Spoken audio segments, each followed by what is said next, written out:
At a time when the recent economic news is testing the most solid company cultures, this year's Best Companies to Work For demonstrate how making employees full partners in their company's success is not only good for morale, but also good for the bottom line.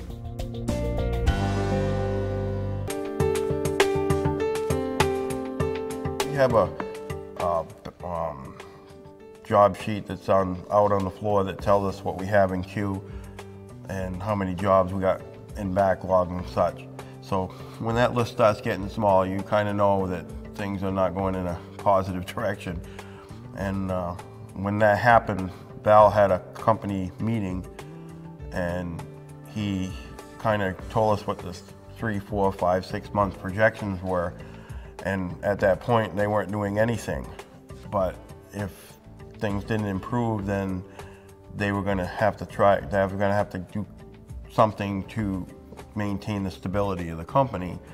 And he, at that point, outlined pay decrease, hourly decrease, and then eventually, if it came to it, layoffs.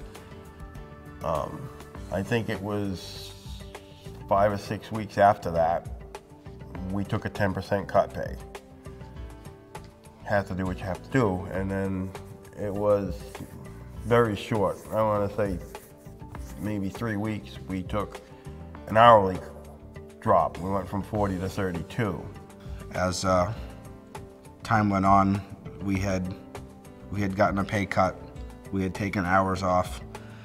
It was getting to a point where we had already discussed that layoffs or something like this was going to happen, and we pretty much all sat down together and he asked us all as a whole, does anybody want to take time off?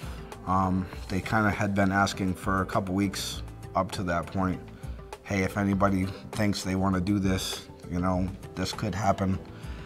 If it's something that you're interested in, if it would work out for you to kind of like have a vacation, then, you know, be ready for it when it comes up.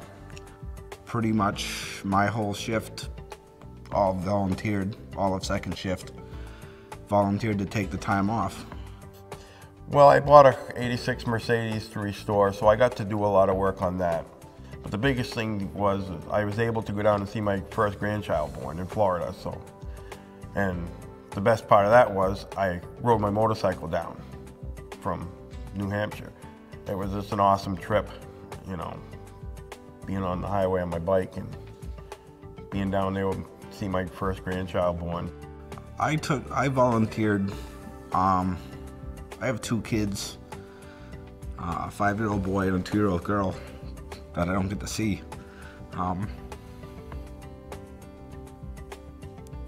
So I got to spend a lot more time with my kids, and it meant a lot to me to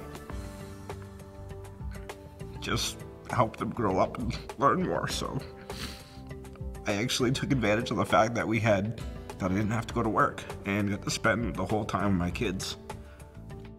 There's a little mountain called Gap Mountain. It's visible from Mount Monadnock, but it's, you know, half the climb. And he was 5 when we went. We just had a good time, and he was awesome. He was running the whole time, and, you know, running down. He liked it when we got to the top. He had a blast. He thought it was the greatest. And it was nice to have the extra time to accommodate that. It was hard for everybody. We all have families, but we all kind of enjoyed the time because it was a lot less stressful than the way it would have been, you know, if you got axed and you had to go find a job and actually worry about your family and your home and everything that you're responsible for.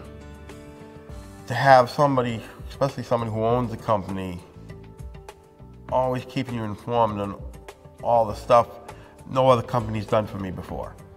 It gives you that kind of foundation. You know, you feel pretty secure.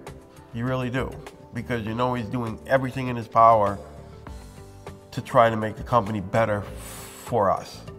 Not just for him, but for all of us.